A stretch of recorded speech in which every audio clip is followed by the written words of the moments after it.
આ તરફ સુરતમાં પણ રફતારના રાક્ષસ બેફામ બન્યા છે। પૂરપાટ આવતી બાઇકે સર્જ્યો છે અકસ્માત। બે યુવકોને બાઇક સવારે ટક્કર મારી, અન્ય બાઇક ચાલકો સાથે અથડાઈ। બારડોલીના ધામરોડ રોડની ઘટના અકસ્માતના સીસીટીવી સામે આવ્યા। બે યુવકો રસ્તો ક્રોસ કરી રહ્યા હતા, તે દરમિયાન પૂરપાટ ઝડપે આવતી બાઇકે ટક્કર મારી। અકસ્માતમાં ઇજાગ્રસ્તને સારવાર અર્થે ખસેડાયા। દ્રશ્યોમાં પણ આપને સ્પષ્ટ જોવા મળશે કે આ જે ઘટના ઘટી છે, જેમાં બારડોલીના ધામરોડની આ ઘટના હોવાની પ્રાથમિક જાણકારી મળી છે। એટલી ઝડપથી ગાડી જઈ રહી હતી કે જેમાં જે દ્વિચક્રી વાહન છે તે પોતાનો કંટ્રોલ ન રાખી શક્યો અને ત્યારબાદ જે વ્યક્તિ રસ્તો ક્રોસ કરી રહ્યા હતા તેને અકસ્માતનો સામનો કરવો પડ્યો હતો। બારડોલીના ધામરોડના સીસીટીવી જે છે તેમાં પણ એ સ્પષ્ટ જોવા મળી રહ્યું છે કે બાઇક એટલી રફતારમાં જઈ રહ્યું હતું અને ત્યારબાદ ટકરાઈ છે। જૂનાગઢની આલ્ફા ઇન્ટરનેશનલ સ્કૂલની હોસ્ટેલમાં ગેંગવોર જેવા દ્રશ્યો જોવા મળ્યા। 3 થી 4 વિદ્યાર્થીઓએ એક વિદ્યાર્થીને ઢોરમાર માર્યો। હોસ્ટેલમાં રહેતા ધોરણ 11માં અભ્યાસ કરતા વિદ્યાર્થીઓ વચ્ચે કોઈ બાબતે ઝઘડો થયો, જેને લઈને 4 જેટલા વિદ્યાર્થીઓએ ટોળું બનાવી એક વિદ્યાર્થીને ઢીકાપાટુનો માર મારી અધમુઓ કરી દીધો। 1 મહિના પહેલા બનેલી ઘટનાને સ્કૂલ સંચાલકોએ દબાવી દીધાનો આરોપ લગાવ્યો, ત્યારે સ્કૂલ સંચાલકોએ આરોપોને નકારી દીધા છે અને કહ્યું કે આ ઘટના સ્કૂલની બહાર બની હતી, જ્યારે પોલીસ અને શિક્ષણ વિભાગે તપાસ શરૂ કરી છે। સમગ્ર ઘટના એવી હતી કે છોકરો કંઈક કબડ્ડી રમતો હતો। કબડ્ડી રમતો હોય છે તેને સેજ હાથ અડી ગયો હોય છે। હાથ અડી ગયા પછી છોકરા બીજે ત્યાં જઈ આ છોકરાને 5-8 જણાએ માર્યો। એટલે પ્રાથમિક તપાસમાં આ ઘટનામાં કોઈ શાળા ઇન્વોલ્વ છે એવું હજી અમારા ધ્યાનમાં આવેલું નથી, પણ જો ભવિષ્યમાં પણ શાળાનું કોઈ ઇન્વોલ્વમેન્ટ એમાં હશે અને શાળા દ્વારા કોઈ બેદરકારી દાખવવામાં આવેલ હશે તો બાળકોની સલામતી ન જાળવવાના ગેરશિસ્ત બાબત શાળા સામે નિયમોનુસારની શિક્ષાત્મક કાર્યવાહી છે એ શિક્ષણ દ્વારા ચોક્કસ કરવામાં આવશે। 7 વર્ષથી નીચેનો હોય સજાનપાત્ર તો આપણે ફરિયાદ નહીં નોંધી શકીએ, એની એક સાદી અરજી લઈ અને જુવેનાઇલ જસ્ટિસ બોર્ડની અંદર રિપોર્ટિંગ કરવાનું હોય છે।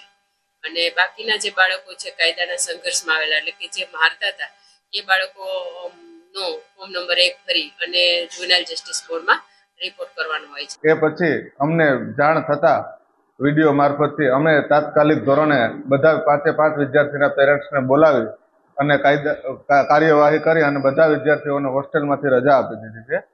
કરવાનું હોય છે, સ્કૂલમાં આ બનાવ બન્યો નથી, વિદ્યાર્થીઓ વચ્ચે ઝઘડો થયો હશે એને કારણે હોસ્ટેલના રૂમમાં આ મારામારીનો બનાવ બન્યો છે અને એ વિદ્યાર્થીઓ જે દોષિત હતા એને હોસ્ટેલમાંથી રાજાભાઈ ઝાલાએ કાઢી મૂક્યા છે।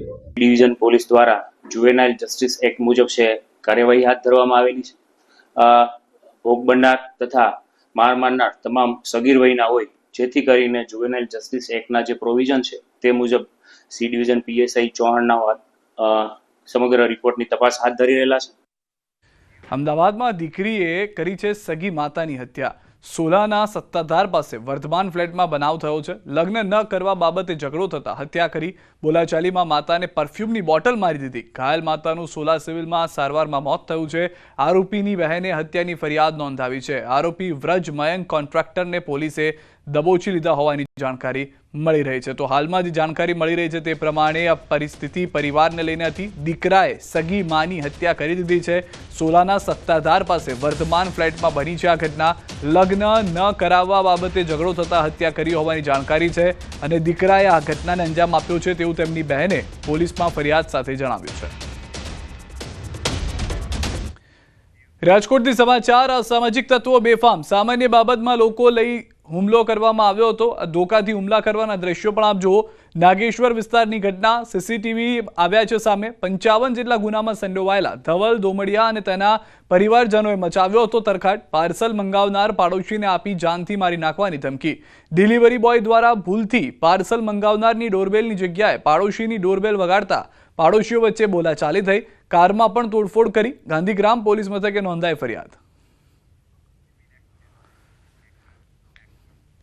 વડોદરાના ડભોઈમાં શિક્ષકની બેદરકારીનો ચોંકાવનારો કેસ સામે આવ્યો છે. શિનોર રોડ પર આવેલી નવી વસાહત 2ની પ્રાથમિક શાળામાં શિક્ષક બાળકોને ગુટખા અને ચા લેવા મોકલતા હોવાનો વિડીયો વાયરલ થયો છે. 2 વિદ્યાર્થી શાળાથી લગભગ 300 મીટર દૂર ગુટખા અને તમાકુ લેવા ગયા હતા.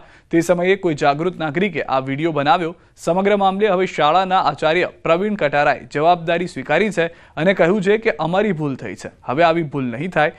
ગામના વડીલ માટે ગુટખા લેવા મોકલ્યા હતા.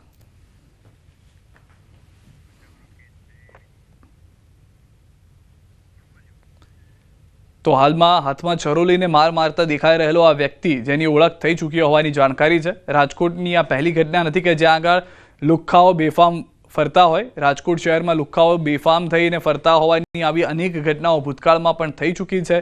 કાયદા અને પરિસ્થિતિને લઈને, લો એન્ડ ઓર્ડરને લઈને આ પહેલા પણ સવાલો રાજકોટની અંદર ઉઠતા આવ્યા છે અને અત્યારે પણ ઉઠતા જોવા મળી રહ્યા છે. કારણ કે એકાદ બે લોકો હોય અથવા તો અંધારામાં થતી ઘટના હોય, કોઈ ન હોય અને થતી ઘટના હોય તો પણ હજી વિચાર્યા જેવું છે. આ તો આટલી બધી પબ્લિક હોવા છતાં, આટલા બધા લોકો હોવા છતાં જાહેરમાં આ રીતે છરા વડે હુમલો કરવામાં આવી રહ્યો છે અને ટ્રાફિકથી ધમધમતા વિસ્તારમાં આ પ્રકારથી દ્રશ્યો જોવા મળી રહ્યા છે જે પોલીસની સામે સવાલો ઊભા કરે છે.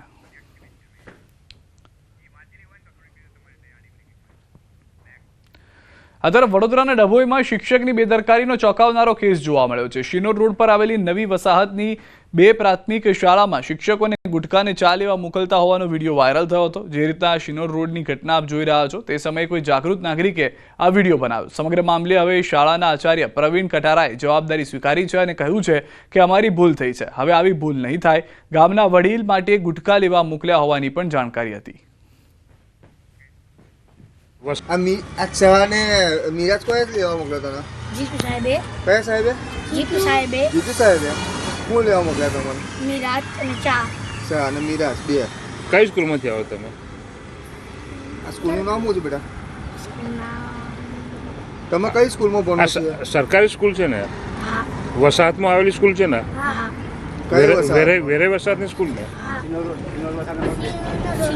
સિનોર વસાહત 2 નંબર. એવું આજે એટલે જીતુભાઈ સાહેબે તમને આ મીરા તમાકુ ને ચા લેવા મોકલ્યા એવું ને? બપોરનો ટાઈમ હતો એટલે ચા લેવા માટે બાળકોને મોકલાઈ ગયા હતા અને વડીલ આવ્યા હતા તેમને ગુટખા ખાવાની હતી. આપણે તો સાહેબ નાના બાળકો ગુટખાનું વ્યસન શીખે કે ના શીખે? એની ભાઈ સાહેબ એ અમારી ભૂલ તો છે જ, પણ શું કરવું હવે. આ ચા હંગાતે પડકી ચાલુ સ્કૂલે આપણે અહીંયા ગુટખા ખાવ છું? ના સાહેબ નથી ખાતા એવું. તો પછી બાળકો લેવા કેવી રીતે ગુટખા? બાળકો વડીલ આવ્યા હતા ગામના તો પછી મંગાવી. વડોદરાના વરણા પોલીસ સ્ટેશનના હેડ કોન્સ્ટેબલે નશાની હાલતમાં હંગામો મચાવ્યો. એક સોસાયટીમાં અમિત પરમારે નશો કરી સ્થાનિક સાથે ઝઘડો કર્યો હતો. નશાની હાલતમાં ઝઘડો કરતા સ્થાનિકો